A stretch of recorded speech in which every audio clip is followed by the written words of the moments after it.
লিখিত পরীক্ষায় ভালো করেছেন, এখন সামনে ভাইবা। তাহলে একটা কথা বলি, অনেকে লিখিত পরীক্ষার ভালো করেও শুধু নার্ভাসনেসের কারণে ভাইবার নিজেদের সেরাটা দেখাতে পারেন না। আজ এই ভিডিওতে আমি আপনাদের জন্য ভাইবা প্রস্তুতির সহজ গাইডলাইন শেয়ার করব। ভিডিওর শেষে মোটিভেশন পার্ট আর স্পেশাল বোনাস টিপ দেওয়া আছে, তাই অবশ্যই ভিডিওটা শেষ পর্যন্ত দেখবেন। যদি না দেখেন তাহলে আপনার লস। প্রিয় বন্ধুরা, সবাইকে স্বাগতম। আমি রুদ্র। প্রথমে অভিনন্দন তাদের যারা ভাইবা পর্যন্ত পৌঁছেছেন। আজকে আমরা আলোচনা করব কিভাবে আত্মবিশ্বাসের সাথে ভাইবা বোর্ডের সামনে নিজেকে উপস্থাপন করবেন। বন্ধুরা, বর্তমান দুইটা পদ্ধতিতে ভাইবা স্যাররা নিচ্ছেন। প্রথম হচ্ছে ভাইবা বোর্ড, মানে স্যারদের সামনে আপনি সরাসরি প্রশ্নের সম্মুখীন হবেন। আর দুই হচ্ছে প্র্যাকটিক্যাল পরীক্ষা। আহ, তো আমি প্রথমে ভাইবা বোর্ডের বা স্যারদের সামনে যেভাবে প্রশ্ন করে সেটা নিয়ে কিছু বলছি, তারপর প্র্যাকটিক্যাল নিয়ে বিস্তারিত আপনাদের জানাবো কি আসে না আসে, তারপর কীরকম প্রশ্ন করে। সো প্রথমে ভাইবা বোর্ডের সামনে কী কী প্রশ্ন করতে পারে। আম, তারা সাধারণত তাদের প্রশ্নগুলো হতে পারে যে আপনাদের নিজের পরিচয় দেওয়া, শিক্ষাগত যোগ্যতা, ফ্রিল্যান্সিং কি, কেন এই কোর্স করতে চান, ভবিষ্যৎ পরিকল্পনা কি, আর আপনি 8 ঘন্টা এই কোর্স করতে পারবেন কিনা। সো এখানে মুখস্থ উত্তর না দিয়ে নিজের ভাষায় বলার চেষ্টা করবেন, তাহলে স্যারদের অনেক ইফেক্টিভ মনে হবে আপনাদের। বন্ধুরা, আমার স্ক্রিনে এখন কম্পিউটার লিটারেসি টেস্ট নামের একটা পিডিএফ দেখতে পাচ্ছেন। এটা মূলত ষষ্ঠ ব্যাচে এসেছিল যারা আপনার প্র্যাকটিক্যাল পরীক্ষার সম্মুখীন হয়েছিল। সো এখন দেখতে পারেন যে এটা set be open a new document for MS Word on desktop and the document name will be candidate's roll number. কি বলেছে বুঝতে পারছেন? ক্যান্ডিডেটস রোল নাম্বার, ঠিক আছে। Then type following table and paragraph in a new document, ঠিক আছে। So 1 নম্বর কোয়েশ্চেনটা হচ্ছে, দেখেন এখানে দেখতে পাচ্ছেন আশা করি।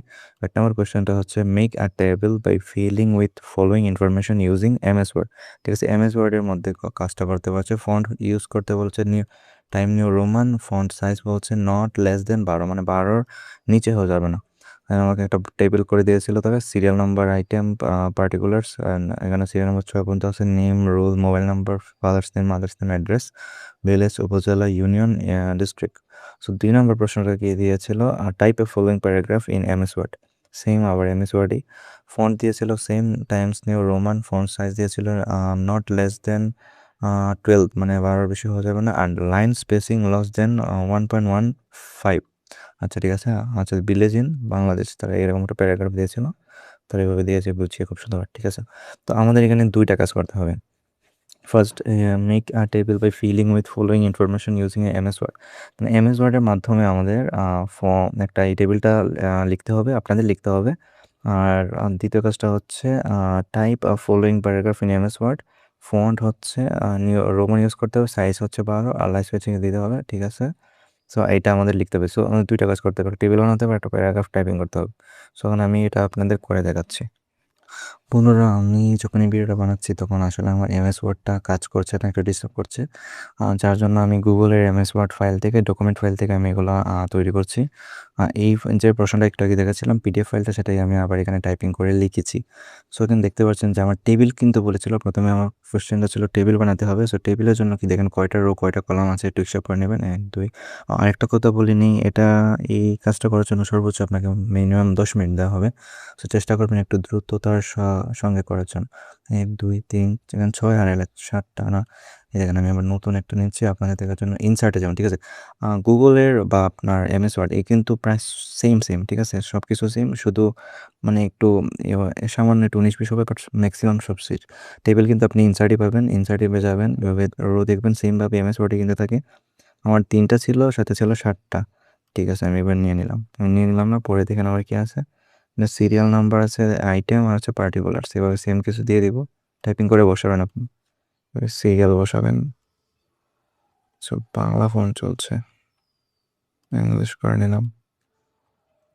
সিরিয়াল নাম্বার, সিরিয়াল, আইটেম,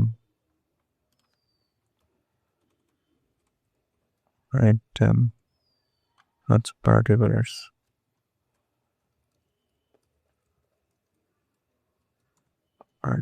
ঠিক আছে, এবার নিয়ে নিলাম। তারপর হচ্ছে 1 2 3 and 4, তারপর হচ্ছে 5, দেন হচ্ছে 6, ঠিক আছে, ডান। তারপর হচ্ছে নেম, আহ, প্রথম কত অক্ষরটা বড় যেমনভাবে তারা দিয়েছে তেমনভাবে লেখার চেষ্টা করবেন। আচ্ছা আমি ভিডিওটা অনেক বড় হয়ে যাবে, আরও অনেক কথা বলবো, সো আমি এগুলো কপি করে নিচ্ছি, ঠিক আছে? কপি করে নিলে অনেক সুবিধা হচ্ছে, roll number, mobile number, father's name, এগুলো আমি এটা কপি করে নিচ্ছি, সবগুলো কপি করে নিচ্ছি। সেম এগুলো আপনি এখানে বসাবেন, সেম এগুলো আপনি এভাবে কিন্তু টাইপিং করে বসান। আমি সময় কাজ দ্রুততার সঙ্গে করার জন্য আমি কিন্তু এগুলা ফাস্ট করে নিচ্ছি। এটা মোবাইল নাম্বার হবে না,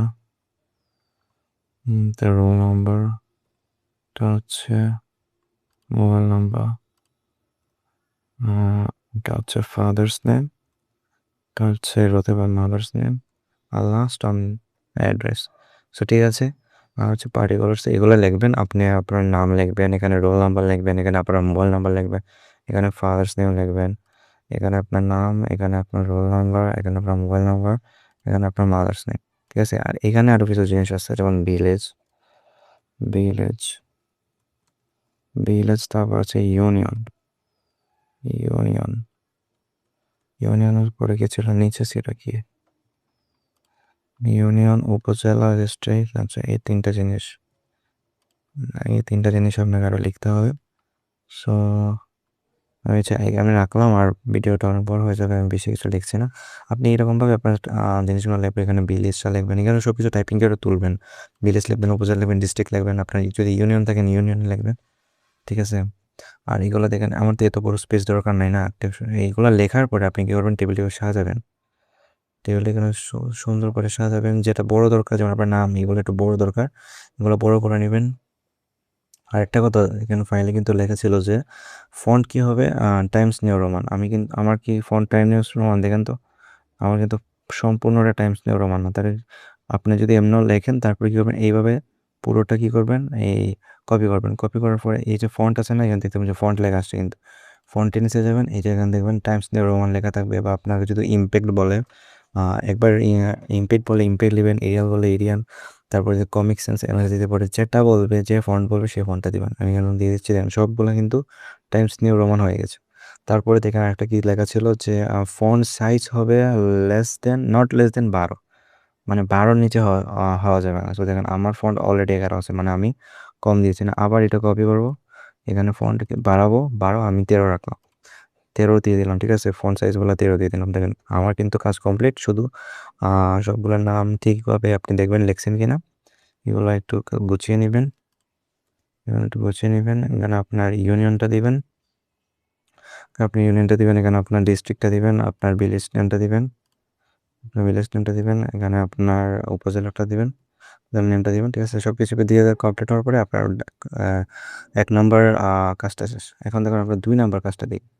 2 নম্বর কাজটা দেখেন কি আছে, type following the paragraph in MS Word, ঠিক আছে? আমি কিন্তু আমার এমএস ওয়ার্ড একটু ডিস্টার্ব করছে, তার জন্য আমি কিন্তু গুগলের ডকুমেন্টে করছি, ঠিক আছে? তো আপনি অবশ্যই এমএস ওয়ার্ডে করবেন, ওপেন করবেন, ওপেন করে করবেন।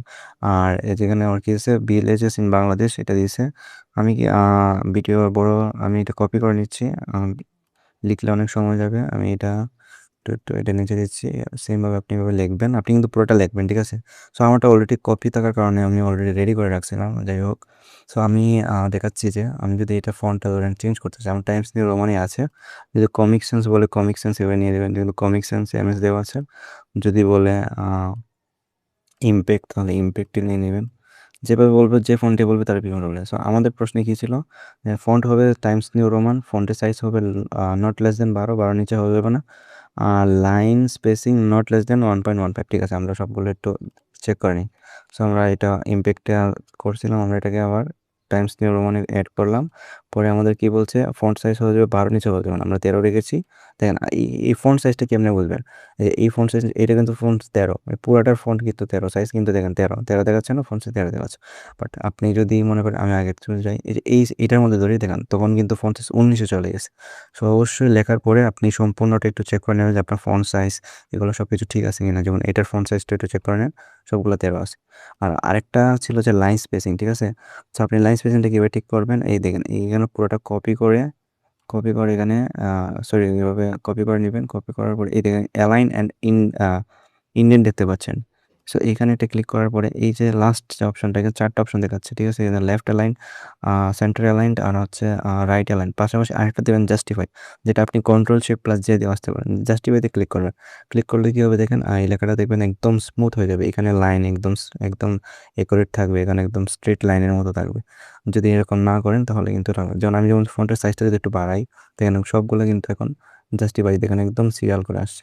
কিন্তু আপনি যখন টাইপিং করবেন তখন কিন্তু এরকম থাকবে না, আপনাকে একটু ছোট বড় দেখাবে বা এই লাইনটা এই স্পেসটাতে ঠিক থাকবে না। সো আপনার টাইপিং শেষে আপনি কী করবেন, পুরোটা কপি করে এবার জাস্টিফাইতে ক্লিক করে দেবেন, দেখুন সব কিছু একদম দুটো একদম লাইনের মতো সিরিয়াল করে থাকবে। আর উপরে অবশ্যই একটা লেখা লিখতে হবে, যে কী ছিল আমাদের বিটাজিন বাংলাদেশ। এটা আমি এখানে অবশ্যই দিলাম, এটা লিখে দেবেন। এই যে এটা আমার এসে গেছে, ঠিক আছে? এটার সাইজটা আমি 13 রেখেছি, ঠিক আছে? আর একটু বোল্ড করে দিয়েছি, যাতে তারা যেহেতু বোল্ড করে দিয়েছিল তাই আমি এটাকে বোল্ড করে রাখলাম, ঠিক আছে? সো আমার 2টা জিনিস কিন্তু কমপ্লিট। এখন কী করবেন, এখন আপনার কাজ হচ্ছে এই ফাইলটা কী করবেন, আপনি সেভ করবেন। সেভ করার জন্য কী করবেন, এই যে ফাইল অপশনে যাবেন, এখান থেকে ডাউনলোড অপশনে যাবেন। আর এমএস ওয়ার্ডে যারা করবেন জাস্ট Ctrl+S দিয়ে দেবেন, তাহলে দেখবেন সেভ হয়ে যাবে। কারণ এই সেভ করার আগে আপনাকে আরেকটা কাজ করতে হবে, আপনাকে একটা ফোল্ডার কিন্তু ক্রিয়েট করতে হবে। ফোল্ডার ক্রিয়েট করার জন্য আপনি স্ক্রিনে যাবেন, এখান থেকে রাইট বাটনেতে লেফট বাটনে ক্লিক করে নিউ থেকে ফোল্ডার বানাতে পারবেন। বা আপনি যদি আরও একটু ফাস্ট করতে চান, তাহলে আপনি কী করতে পারবেন, Ctrl+Shift+N দিতে পারেন। তখন দেখবেন আরেকটা ফোল্ডার কিন্তু আপনার এখানে ক্রিয়েট হয়ে যাবে, ঠিক আছে? আমার স্ক্রিনে দেখতে পাচ্ছেন। সো আপনি একটা এবার যেকোনো এক মাধ্যমে করলেই হবে। আপনি আপনার নামে কী বলছিল দেখেন, আপনি এখানে কিন্তু তারা বলে দিয়েছিল যে আপনার ডকুমেন্টের নেম হবে যে ক্যান্ডিডেটস রোল নাম্বার কিন্তু মানে আপনার ফোল্ডারটা কিন্তু হবে যে এমএস ওয়ার্ড অন ডেস্কটপে আর ডকুমেন্ট নেম উইল বি হবে ক্যান্ডিডেটস নাম্বার। মানে আমাদের যে এই ফাইলটা হবে, এই ফাইলটা ক্যান্ডিডেটসের নাম্বার অনুযায়ী হবে, ঠিক আছে? সো আপনি আপনার ফোল্ডারটা করলেন, আপনার নাম অনুসারে করলেন। আপনার আমি একটা নাম দিয়ে দিই, এখানে লাইট ক্লিক করলে রিনেম পাবেন, রিনেম থেকে আপনার নামটা দিয়ে দেবেন। আমি আমার নামটা দিয়ে দিচ্ছি। এখানে আপনি এটা কী করবেন, ওপেন করবেন। ওপেন করার পরে আপনার রোল নাম্বারটা দিয়ে দেবেন। সাপোজ ধরেন 22-20। ফোল্ডার তো ক্রিয়েট করা হয় না, এখানে একটা ফোল্ডার ক্রিয়েট করতে হবে। সেমভাবে নিউ অপশানে যাবেন, দিয়ে দেবেন একটা 20-200 দিয়ে দিই, ঠিক আছে? এটা আপনার রোল নাম্বার। সো এইখানে আমার যে এই যে পিডিএফটা তৈরি করছি, সেই পিডিএফটা বা আমি যে টেস্টটা তৈরি করলাম 10 মিনিটের মধ্যেই চেষ্টা করবেন। আমি এটা কী করবো, এখান থেকে ফাইল অপশনে গিয়ে ডাউনলোড করে নেব। আমি যে পিডিএফ করে ডাউনলোড করে নেব, যদি এমএস ওয়ার্ড বলে মাইক্রোসফট ওয়ার্ড বলে আপনার যেহেতু এমএস ওয়ার্ডে করবেন, আপনি জাস্ট সেভ এসে ক্লিক করে দেবেন। আমি এটা দিয়েছি, দেখেন আমি এক্সপোর্ট করলাম। এক্সপোর্ট করার পর দেখেন আমার এই যে ফাইলটা হচ্ছে, আমি ডাইরেক্ট আমারটা তো গুগলে করছি, তো তাই এরকম আসছে। যেখানে আমি যেটা তৈরি করেছি আমার এখানে চলে আসছে, ঠিক আছে? আচ্ছা, এই ফাইলটা এখন আমি কী করবো, এই যে এখান থেকে এই ফাইলটা আমি এখান থেকে আমার গুগলের ডাউনলোডসে থাকবে। ডাউনলোডসের থেকে আমি কী করবো, এই যে ফাইলটা আছে এখানে, এটা কপি করে নেব। কপি করে আমার এই ফাইলে বা আমি মুভ করে এখানে এসে ছেড়ে দেবো, ঠিক আছে? তখন আমার কাজ একটা কমপ্লিট। এখন এইটি হচ্ছে টেস্ট, মূলত মেইনটি এইরকমই থাকে। আর একটু যদি তারা অ্যাডভান্স কিছু করতে চায়, তাহলে আপনাকে বলতে পারে যে একটা ছবি ইম্পোর্ট করতে। সেমভাবে এখানে ছবি যাবেন, এখানে আপলোড কম্পিউটার থেকে আপনি যে কোনো ছবি এখানে আপনি ডাউনলোড করতে পারবেন, ঠিক আছে? মানে অ্যাড করতে পারবেন যে কোনো ছবি। আপনি এরকমভাবে ছবি ইনপুট করতে পারবেন, সাইজ বাড়াতে পারবেন। এরপরে আপনি চাইলে কলাম বাড়াতে পারবেন। এরকম এখান থেকে কিন্তু ছোটো বড়ো করতে পারবেন, ঠিক আছে? এভাবে চাইলে বড়ো করতে পারবেন। মানে যেরকম সাইজ করা দরকার এরকম করতে পারবেন। ফন্ট তো আমি দেখালাম এরকম। আপনি যদি চান এটা কালার চেঞ্জ করতে, এইভাবে কালার চেঞ্জ করতে পারবেন। এটাকে গ্রিন করতে পারবেন। দেখেন এটা তাই আমি চাই এখানে কী করতাম, রেড করে ফেললাম, ঠিক আছে? এটা হচ্ছে আমি আন্ডারলাইন করতাম, আন্ডারলাইন করলে আন্ডারলাইন করে ফেলবো। ওটাকে বোল্ড করবো, বোল্ড করা ছিল যে বোল্ড হয়ে গেছে, ঠিক আছে? যে যা আপনি সব এখান থেকে কিন্তু করতে পারবেন। সো এটা ছিল। আর পাশাপাশি যদি কিছু অ্যাডভান্স জিজ্ঞেস করতে পারে, এটা কিছু জিজ্ঞেস করবে না, কারণ সবাইকে সময় দেওয়া সম্ভব না। পাশাপাশি জিজ্ঞেস করতে পারে যে আপনি গুগল ইলার্নিংয়ের লোগো ডাউনলোড করে দেখান, ঠিক আছে? ডাউনলোড করে দেখান। তো তাহলে কী করবেন, আপনি যে আর্নিংয়ের আছে এটা সার্চ করবেন, ঠিক আছে? আমি একটা সিম্পল একটা দেখাই, আপনি এখানে সার্চ করবেন, লোগো সার্চ করবেন। আমি আগের থেকে রেখেছিলাম আর্নিংয়ের লোগোটা লিখে সার্চ করবেন, দেখবেন সামনে কিন্তু কয়েকটা ছবি আসছে, আমার ইমেজ আসছে। এখান থেকে একটা সিম্পলি এখানে আপনি সেভ ইমেজে গিয়ে আপনার যে ফোল্ডারটা আছে, ফোল্ডার তৈরি করেছেন, এই যে ফোল্ডারটা আছে না, সেখানে গিয়ে আপনি ছেড়ে দেবেন। ছেড়ে দিবেন। আর এখানে একটা অবশ্যই আগে একটা ফোল্ডার তৈরি করা ভালো। এইখানে আপনি আরেকটা ফোল্ডার তৈরি করবেন।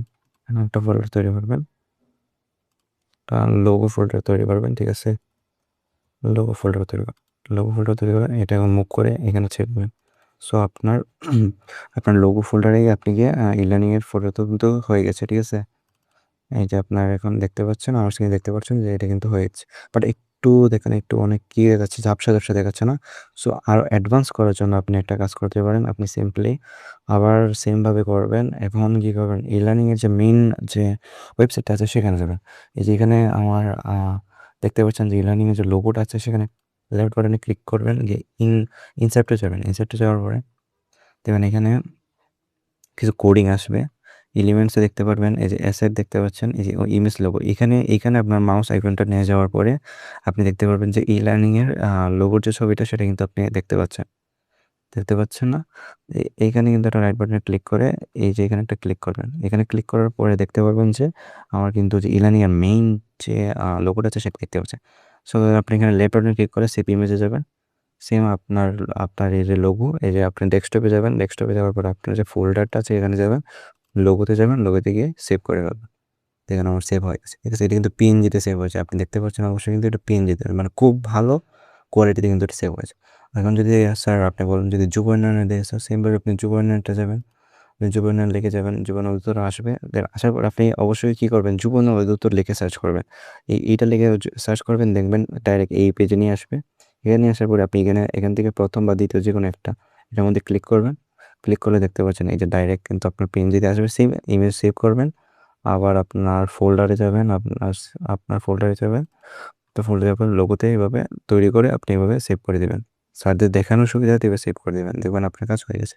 সো ভিডিওটা অনেক বড় হয়ে যাচ্ছে। আমি এখন নেক্সট পার্টে যাচ্ছি। সো বন্ধুরা, এই জিনিসগুলাই প্র্যাকটিক্যাল এক্সামে দেখে আপনারা চেষ্টা করবেন এগুলোই করার জন্য। বেশি এত কিছু করবে না, কারণ সবাইকে সময় দেওয়া সম্ভব না। এখানে মোটামুটি ৭৫ জন নিবে। আশাই ২৫০ জনের মতো ভাইবার জন্য সিলেক্টেড থাকবেন। আর ভাইবার জন্য তাদের মধ্যে থেকে ৭৫ জনকে তারা চূড়ান্তভাবে সিলেক্টেড করবে। সো এত কিছু সময় পাবে না, কারণ সারাদিন সবাইকে পার্সোনালভাবে জিজ্ঞেস করা প্লাস প্র্যাকটিক্যাল এক্সাম নেওয়া একটু টাফ।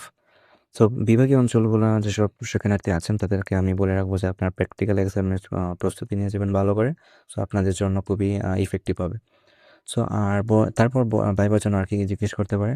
সো বোর্ড সাধারণত দেখে আপনার আত্মবিশ্বাস, আপনার কমিউনিকেশন স্কিল, শৃঙ্খলা, আচরণ, শেখার আগ্রহ।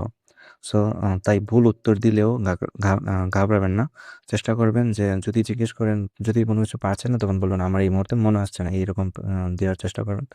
আর কিছু প্রশ্ন জিজ্ঞেস করতে পারে, বাড়তি যদি কিছু এক্সট্রা কিছু নিয়ে যেতে চান তাহলে বলতে পারে যে পিএনজি কিসে সেভ করে বা কোন অ্যাপে তৈরি করে। আচ্ছা, তখন বলতে পারেন যে এটা ফটোশপে করা হয়। আর যদি ভেক্টর বলে তাহলে ইলাস্ট্রেটর।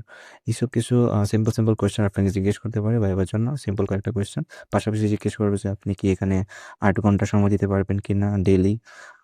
তারপরে আপনার বাসা কোথায়, দূরত্ব কতটুকু দূরে আপনার ব্রাঞ্চ থেকে আপনি আসতে পারবেন কিনা। সবকিছু যাবতীয় যদি আপনার ঠিকঠাক থাকে তাহলে আপনি ভাইবার জন্য মোটামুটি সিলেক্টেড। সো বোনাস টিপ আমি এখন দিয়ে যাচ্ছি। আপনারা সবাই দেখেন। বোনাস টিপগুলো হচ্ছে যে সময় মতো উপস্থিত হন, পরিপাটি পোশাক পরুন, নিয়মিত প্রয়োজনীয় কাগজপত্র সঙ্গে রাখুন। ভাইবার জন্য যেসব কাগজপত্র মেসেজের মধ্যে দেওয়া থাকবে অবশ্যই সেগুলো নিয়ে যাবেন। প্রশ্ন শেষ হওয়ার আগে উত্তর দেওয়ার শুরু করবেন না। প্রত্যেকটা টিচার যখন আপনাকে প্রশ্ন জিজ্ঞেস করবে আগে ভালোভাবে শুনবেন। তার প্রশ্ন শেষ হওয়ার পরে আপনি তার উত্তর দেওয়ার চেষ্টা করবেন। আর সবচেয়ে গুরুত্বপূর্ণ হাসি মুখে থাকুন। সো আপনার জন্য মোটিভেশন হবে যে একটাই কথা মনে রাখবেন, ভাইভা কোনো যুদ্ধ নয়। ওরা দেখতে চায় আপনি শেখার জন্য কতটা প্রস্তুত। তাই আত্মবিশ্বাস রাখুন, স্বাভাবিক থাকুন। ধন্যবাদ। বন্ধুরা, ভিডিওটা অলরেডি অনেক বড় হয়ে গেছে। সো যদি ভিডিওটা আপনার কাজে লাগে তাহলে ভিডিওটা অবশ্যই লাইক দিন, সাবস্ক্রাইব করুন, বন্ধুদের সাথে শেয়ার করুন। যারা ফেসবুক থেকে দেখছেন অবশ্যই ফলো করে বন্ধুদের সাথে শেয়ার করে দিন, যাতে তারা উপকৃত হয়। যারা অভিভাবক দেখছেন তারাও শেয়ার করে দিন। আর কমেন্ট করতে ভুলবেন না আপনার ভাইভা কোন জেলার ব্রাঞ্চ থেকে দিতে যাচ্ছেন। সো সবাই ভালো থাকবেন, সুস্থ থাকবেন। ধন্যবাদ। সবার ভাইভা পরীক্ষার জন্য শুভকামনা রইল।